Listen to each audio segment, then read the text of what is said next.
শহীদ হওয়ার শর্ত হলো তার আগে কি থাকতে হবে? বলেন কি থাকতে হবে? ঈমান থাকতে হবে। ঈমান ছাড়া শহীদ বলা যাবে না। ঈমানই নাই। শহীদ আনন্দ কুমার মহন্ত আছে কিনা? এই তো আমি বিবাড়িয়াতে কোথায় যেন একটা গেট, শহীদ শহীদ ধীরেন্দ্রনাথ সেতু। শহীদ, আচ্ছা শহীদ শব্দটা কি বলেন তো? এটা কি হিন্দু হিন্দু মনে হয়? অন্য ধর্মের মনে হয়? শহীদ, বদরের শহীদ, উহুদের শহীদ, খন্দকের শহীদ, কারবালায় শহীদ। শহীদের সাথে জড়িত হলো অন ইসলাম না ইসলাম, অমুসলিম না মুসলিম।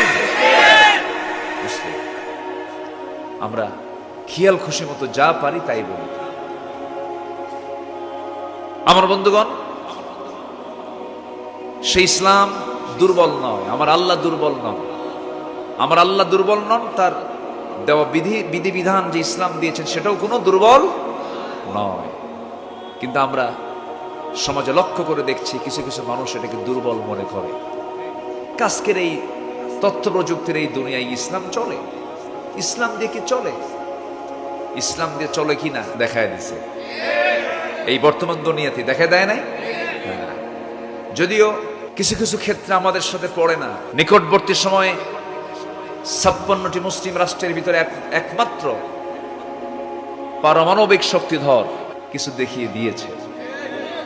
সম্মানিত ভাইয়েরা, ইসলাম মজবুত একটি দ্বীনের নাম।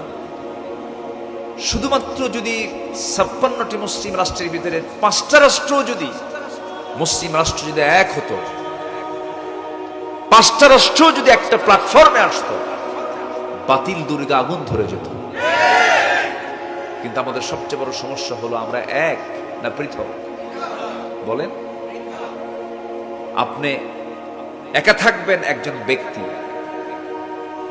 আর সম্মিলিত থাকবেন, জামাতবদ্ধ হবেন আপনি একটা শক্তি। আমরা শুধু ব্যক্তি হতে চাই না শক্তি হতে চাই? শক্তি। আমরা একা থাকবো না, একা থাকলে ব্যক্তি, আর সঙ্গে থাকলে শক্তি। আমরা শক্তি নিয়ে সামনের দিকে এগুতে চাই। জোরে বলি ইনশাআল্লাহ।